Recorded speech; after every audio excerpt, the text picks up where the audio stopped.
क्या नाटक थी हिटलर की आत्महत्या?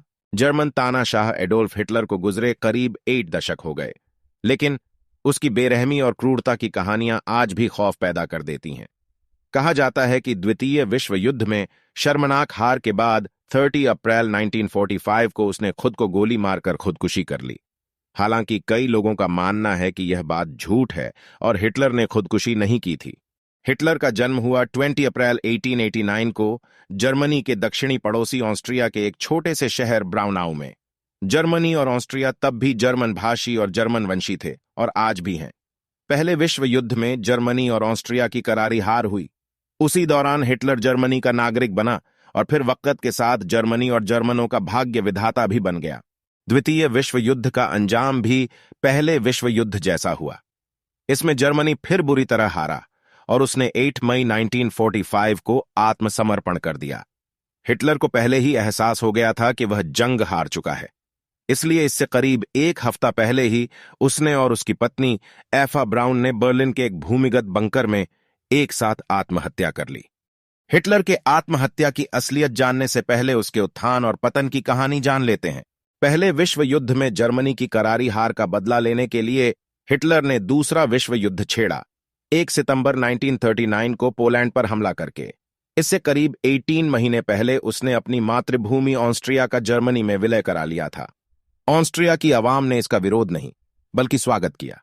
विश्व विजय का सपना लेकर बुरी तरह मात खाने वाले हिटलर की आत्महत्या के कई पुख्ता सबूत हैं, लेकिन फिर भी कई लोग मानते हैं कि बेशक इतने वर्षों बाद हिटलर जीवित नहीं होगा, लेकिन उसने खुदकुशी नहीं की थी।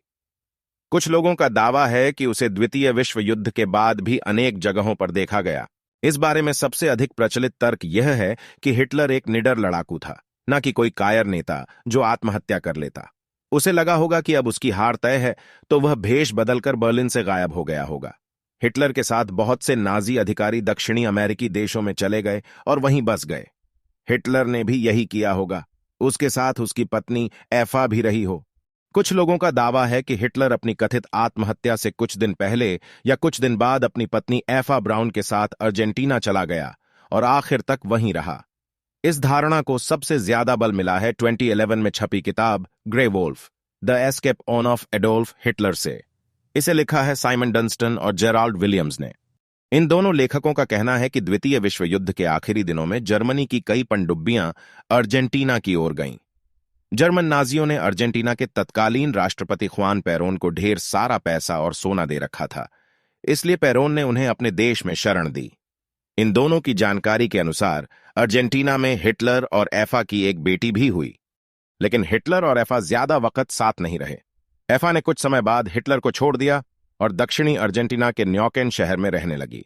हिटलर की अर्जेंटीना में ही फरवरी 1962 में स्वाभाविक मृत्यु हुई। आज भी हिटलर के लेकर के अनेक विद्वानों का अलग अलग मत है, मगर सत्यता का पता आज भी नहीं लगाया गया कि आखिर उसकी स्वाभाविक मृत्यु हुई या फिर आत्महत्या किया। तो मिलते हैं एक नए वीडियो में। जब तक के लिए आप अपना बहुत ख्याल रखिए। जय हिंद।